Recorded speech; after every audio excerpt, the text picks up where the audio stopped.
Hi, Richard Cole again. Rich is talking. You know, a lot of people out there say, how could you vote for a guy like Trump? I say the bigger question is, how in the world could you vote for someone like Kamala Harris? There is an empty suit. She never has said anything specific on what she's doing because she's unable to. She was a nothing. Everybody thought she was horrible as a vice president. Even the Democrats thought so. But the minute that Joe crashed and they pushed him out, she took over. Now she's the greatest thing to come along. They love her. Everybody loves her. All those liberals in Hollywood. But let me go through a few things. Here's one where she talks about growing up in the middle class. She always talks about that.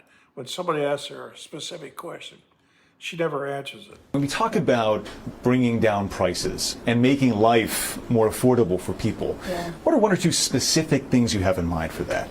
Well, I'll start with this. I grew up a middle-class kid. I grew up in a neighborhood of folks who were very proud of their lawn. We have ambitions and aspirations and dreams, but not everyone necessarily has access to the resources that can help them fuel those dreams and ambitions. It's about investing in areas that really need a lot of work. Yeah, we're very proud of our lawns, aren't we? That's very, very important. And that's how we're gonna, if we fix our lawns, get them nice, I think that'll take care of the cost of living. Here's another one by her, another word salad. I have been fortunate and blessed to, during the course of being vice president, have many situations where it becomes clear to me that there are, people of every age and gender, by the way, who see something about being the first that lets them know they don't need to be limited by other people's limited understanding of who can do what.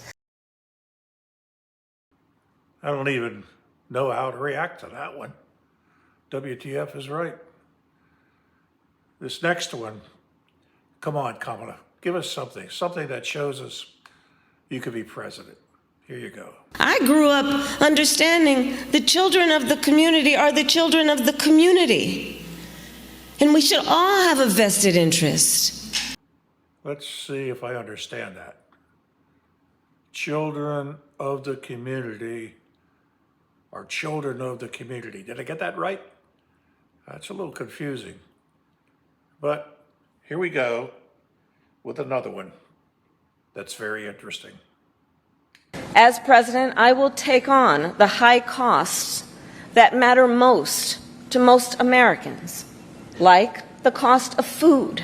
And I will work to pass the first ever federal ban on price gauging on food. Yeah, price gauging.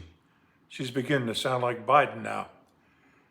We, of course, know she means price gouging. That she won't comment on how can she do anything about it? She doesn't understand. She thinks the supermarkets are responsible for the high prices. Supermarkets run on a 1% to 3% margin, and that's it. They've always done that. They pass on the price increases for all the food around the world. So is she going to go after the people who make canned peas and the people who make watermelon and then the cattle for the beef? How's she going to do it?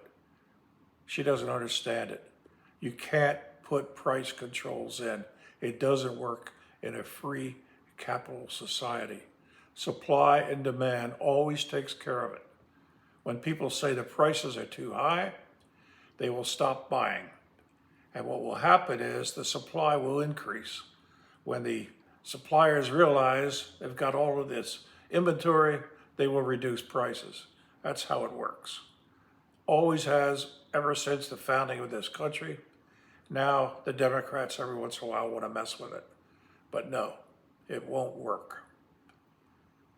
I think that's enough today on showing you that Kamala is an empty suit. I can't imagine her being our president, going through 4 years of price gauging. It sickens me to think of it. I hope we wise up, and I hope Trump wins.